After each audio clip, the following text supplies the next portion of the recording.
Notre voyage en France nous conduit aujourd'hui devant les portes de Racing Auto Japan, un garage situé à quelques kilomètres de Paris et qui, comme son nom l'indique, est spécialisé dans les japonaises.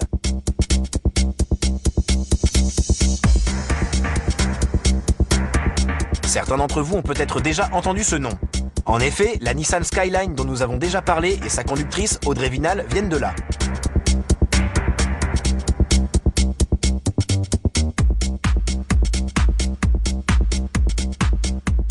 La première question qui nous vient en tête au moment de rencontrer Arnaud, le fondateur du garage, est de lui demander d'où lui vient cette passion pour les voitures japonaises. Pourquoi la voiture japonaise? Il y a plusieurs critères de la voiture japonaise. Le premier, c'est la fiabilité, tout simplement. Ils ont prouvé aujourd'hui que les moteurs étaient très fiables, pouvaient traverser les années sans broncher et toujours aussi efficaces après 10 ans de bons et loyaux services. Il y a un deuxième point qui va être le moteur sportif japonais, bien développé par rapport à d'autres marques. Ils ont un potentiel énorme. Et ils sont plus souvent conçus pour des puissances bien plus élevées que la sortie usine de série. Donc pour nous, ça nous permet de travailler sur les moteurs, pas les yeux fermés, mais plus que sur d'autres moteurs, je dirais européens ou d'autres moteurs étrangers.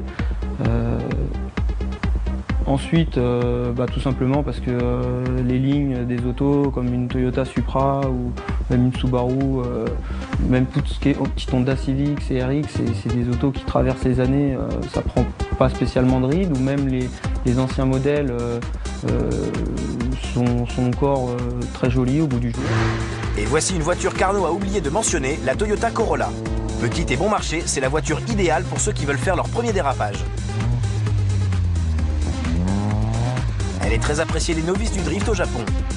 Mais les vétérans la tiennent aussi en haute estime et il n'est pas exceptionnel de voir des versions modifiées et équipées d'énormes moteurs.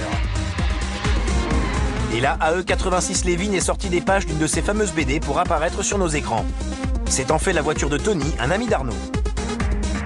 Cette voiture, qui serait pour beaucoup insignifiante, est pour d'autres une machine de renom avec son moteur transversal, son poids très réduit et surtout son grand point fort, c'est une propulsion.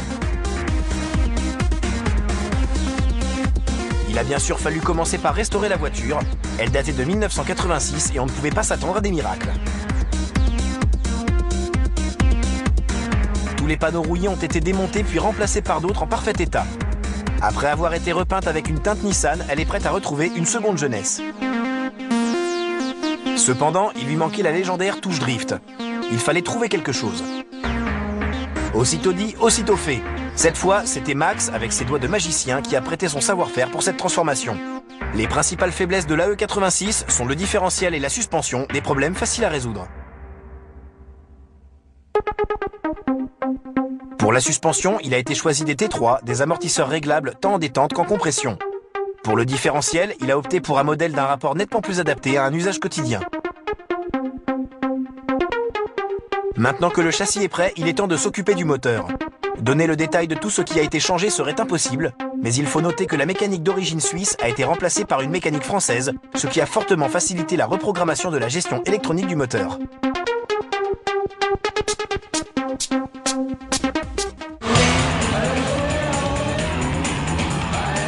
Est-ce que le drift reste méconnu en Europe ? Le drift en Europe est méconnu, oui et non. Il y a quelques championnats qui existent. Même en France, on commence à avoir cette année une petite compétition. Ça reste encore plus amateur que professionnel. C'est la première année, c'est le début. On est souvent en retard en France. C'est un peu comme ça que ça se passe. On va y venir au fur et à mesure. Il ne reste plus qu'à savoir si Arnaud a raison. Seul le temps nous le dira.